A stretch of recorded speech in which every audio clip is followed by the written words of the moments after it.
You ready? Okay. Taking off from Liberty Landing Marina in Jersey City. Okay. Keep going straight out.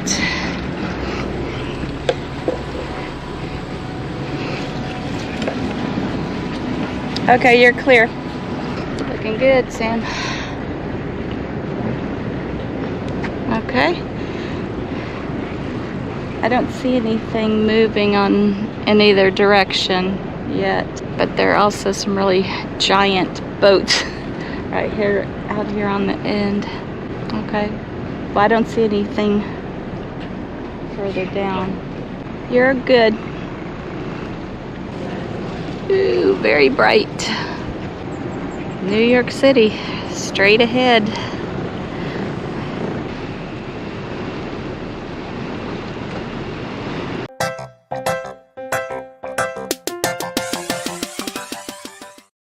Can you see everything okay? There's no traffic this way. It's around 8 o'clock, so you think there would be all kinds of traffic out here.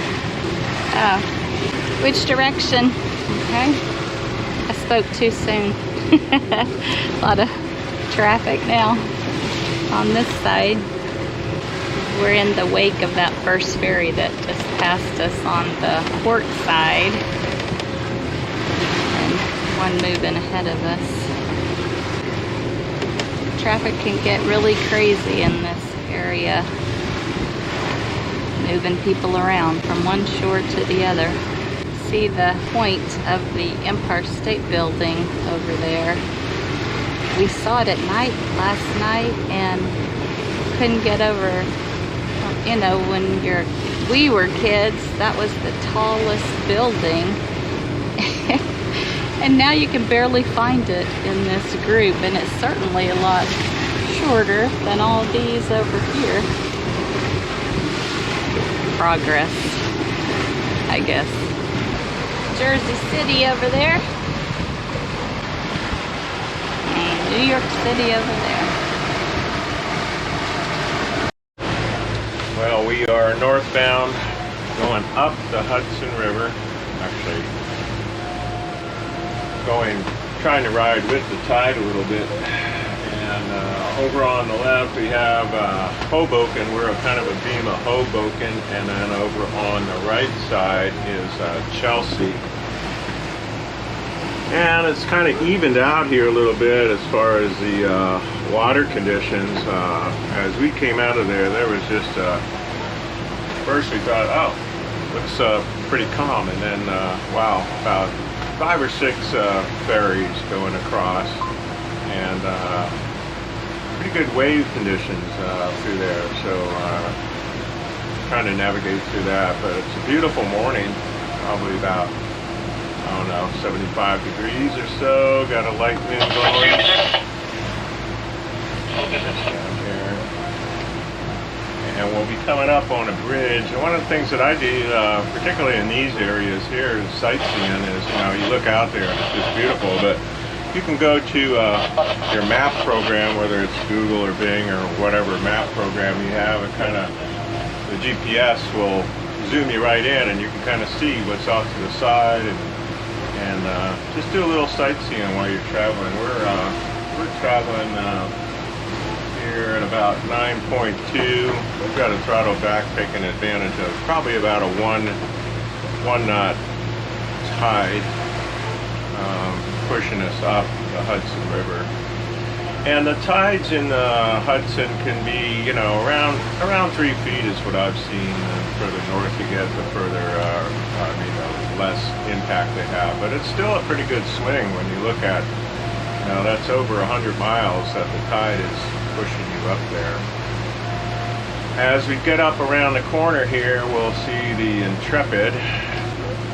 The way that they refer to these banks on a river is by the descending bank. So as the water is coming this way from the Hudson, that is the right descending bank, because the boat will be coming down this way, it will be on your right, and this is the left descending bank.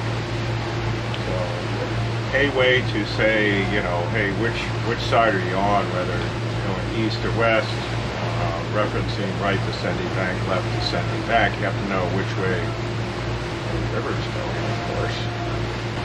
So just another little tidbit of information there about the river system. We are enjoying it. We kind of debated as to which marina to go into today, and we had an invite to go into one marina, and we declined it because I started looking at the tide for the arrival time, and I wasn't comfortable with the depth going in there, and I also read some things that kind of concerned me both on Active Captain and Waterway Guide. So we are going to go to our place that we've been to 2 times before, and great dock master there, so we'll tell you a little bit more about that marina as we get up the river. But not a lot of choices to anchor on the Hudson River. You do have the tidal swing that's going to go 180 degrees every 6 hours or so you have that to worry with. The bottoms are interesting. You get a mix of the bottoms there. But the other thing that you have on the Hudson River is the wakes from passing by. And of course on the weekends it's worse. We're in the middle of the week now, so we shouldn't get much pleasure craft, but we're just going to elect to go to Marina and have the comforts there rather than going out anchoring. And the other thing is, the consideration is the heat.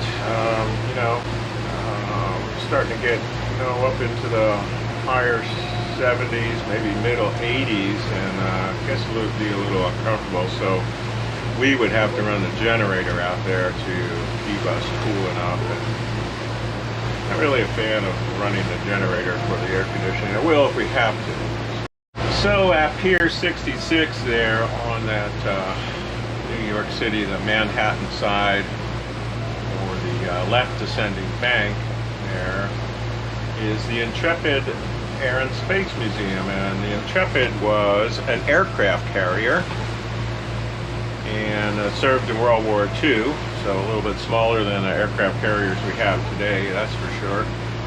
But they made it into a museum. It was actually launched in '43, and I think it was decommissioned in 1974. But an interesting fact about it is that the keel was laid, so all the programming and money for it was already there on December 1st of 1941. And as those of you remember, that December 7th we were attacked 6 days later. So we had already known that we were probably going to need machinery like that, boats like that, weapons like that to counter the threat, and we were already preparing for it. So interesting fact about that I dug up.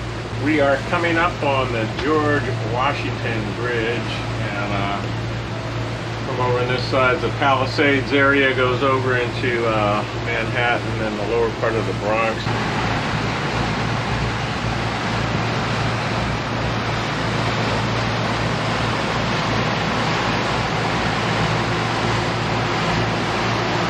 That's Yonkers over there. Kind of hard to see with the sun in your eyes, but there's a building that says it on the side. I just saw a train go through town, and it's when we get into this part that we are starting to see all the trains.